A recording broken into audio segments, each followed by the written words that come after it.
Em continuidade ao nosso estudo sobre a chave dos grandes mistérios do Eliphas Levi, chegamos ao grande axioma 14, que ele diz, inclusive vai estar aqui na descrição aqui embaixo, caso você não consiga pegá-lo, que ele diz que o império do mundo é o império da luz.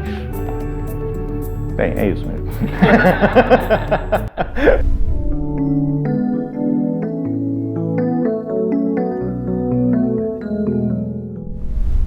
E estamos aqui mais uma vez nessa difícil missão de conseguir extrair alguma coisa, porque ele não ajuda muito, né? Ele realmente vai testando, os axiomas vão passando, ele vai testando mais a gente. Que o Paulo nem leu, né? Ele só pegou e fez figuração ali, né? Só vou fingir que eu tô lendo aqui. Exatamente. E aí vamos então tentar fazer isso, né? Esmiuçando ali palavra por palavra.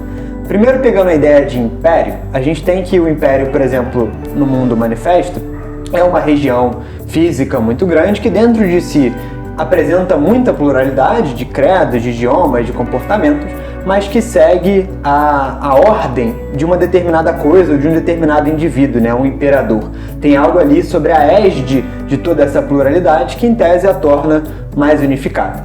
E ele fala do império do mundo, então ele está se referindo à nossa sociedade, ao planeta, ao universo, que embora tenha essa pluralidade quase infinita, tem alguma coisa que gera ordem por trás. As coisas não são aleatórias, as coisas não acontecem simplesmente por acontecer, embora muitas vezes, dependendo do ponto de vista que a gente analise, a percepção seja essa. E talvez isso até tenha ali uma meia-verdade, né? Um fundo de verdade, se a gente não esmiuça um pouco mais, se a gente não vai um pouco mais a fundo nas nossas análises. E beleza, a gente tem esse mundo, mas ele está dizendo que o império desse mundo, ou seja, aquilo que organiza e que dá ordem a esse mundo, ao mundo dos homens, digamos assim, é a luz, é o mesmo império. E aí a gente vai esmiuçar um pouco melhor para tentar entender. Para que a gente possa entender mais essa ideia da luz, para não ficar muito abstrato, a gente tem que dar um passo atrás e voltar no axioma 13 do Eliphas Levi. E caso você não tenha visto, não tem problema, a gente vai dar uma explicada aqui rapidinho, quando terminar esse você vai lá e assiste. Mas, nesse axioma 13, o Eliphas Levi ele estabelece o que é a luz, qual o sentido que ele está trabalhando a ideia da luz. E ele diz que a luz é um fogo elétrico. E aí, quem já é do métier mais ocultista, ou mesmo que acompanha nosso canal, sabe que o fogo ele é a parte mais sutil da matéria, né? A parte mais quintessenciada da matéria, que basicamente representa a divindade nesse mundo. É a Shekinah. É a Shekinah. Ela representa a divindade nesse mundo. Ou seja, não existe nada superior a esse fogo, não existe nada superior a essa luz dentro da manifestação. Como o João disse, o império é justamente essa ideia de soberania. Nós vivemos num império, estabelecido ali pelo Eliphas Levi, nós vivemos no império. E esse império, para ser um império, precisa ter um soberano. E quem é esse soberano? É a luz. É essa divindade manifesta na pluralidade. Muito bem, só que numa primeira análise, né, é um axioma muito longo, mas parece que tá falando de uma única coisa ali. Mas na verdade ele está estabelecendo 3 elementos ali. O império do mundo, o império da luz e o esse verbo ser interligando as duas coisas. O que significa isso? Significa que eu tenho 2 elementos, não um, ou seja, o império do mundo e o império da luz não são a mesma coisa. Eu tenho 2 elementos e eu tenho algo no meio deles. Que a gente pode dizer que a gente pode fazer uma analogia com um espelho. Ou seja, o império do mundo ele é um reflexo desse império da luz. Ele é dirigido pelo mesmo soberano, mas por ser um reflexo, ele não é igual. O que isso significa na prática? Significa que, dependendo da qualidade desse espelho, né? Se ele está sujo, se ele está embaçado, dependendo de como ele está, essa luz vai ter mais passagem ou menos passagem. Ou seja, essa luz ela vai conseguir se manifestar mais no império do mundo ou menos. Dentro dessa ideia, né, desse mais ou menos, dessa igualdade que a gente vai trabalhar, essas 2 polaridades por intermédio de um meio intermediário que faz essa correlação, a gente percebe que, de fato, existe uma trindade ali que, na verdade, ela se manifesta de maneira quádrupla.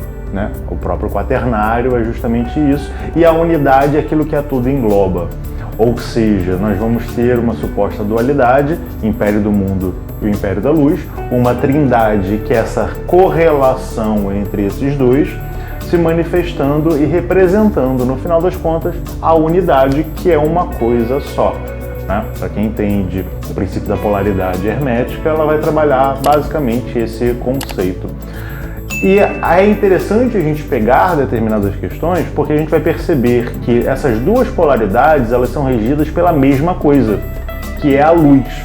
A luz no Império da Luz, ela é soberana em sentido absoluto, no sentido de que ela é que determina as regras e tudo está iluminado ou alumiado, né, como a gente já falou em outros axiomas. E no Império do Mundo, que vai sofrer essa defasagem em relação à qualidade desse espelho, ela também vai ser soberana. Porém, ela não vai ser soberana apenas no sentido de alumiar aquilo que precisa ser alumiado, mas ela vai queimar, extirpar aquilo que precisa ser queimado, ou seja, aquilo que não está de acordo para realizar um bom reflexo. E apenas no momento no qual você consegue fazer com que o Império do Mundo e o Império da Luz sejam de verdade uma coisa só, é que você vai revelar a presença divina ali. Então é interessante, dentro da nossa jornada e dentro das nossas práticas como um todo, práticas existenciais, ou até mesmo as práticas magísticas, você entender o que é transitório e o que é permanente. Aquilo que é permanente se manifesta de maneira transitória no mundo transitório. Então ele vai ter formas diferentes através dessa transformação, dessas mudanças. Quando você consegue identificar aquilo que está perpétuo dentro da transformação, você consegue perceber a luz manifesta no mundo. E aí você começa, através das suas práticas, a queimar aquilo que é transitório. E você vai alumiar aquilo que é perpétuo, fazendo com que essa igualdade ela se torne de fato uma unidade e não apenas um reflexo. O Império da Luz vai se manifestar e vai se tornar o Império do Mundo de fato, você querendo ou não. Ah, mas o mundo está zoado. Beleza, mas é a luz queimando todo mundo. Então, você quer acabar com essa queimação, né, essa azia constante que toma conta de você? Beleza, foca naquilo que precisa ser focado. Alumia aquilo que é perpétuo e naturalmente as outras coisas vão perder força e vão se dissolver. Você vai, através das suas práticas, através da sua vivência, se consolidando cada vez mais e se confundindo com a própria luz, fazendo que o mundo material e o chamado mundo espiritual seja um único mundo. Porque essa dualidade, ela é ilusória, porque tudo é uma coisa só, a própria luz. E até o próximo programa. Tchau, tchau!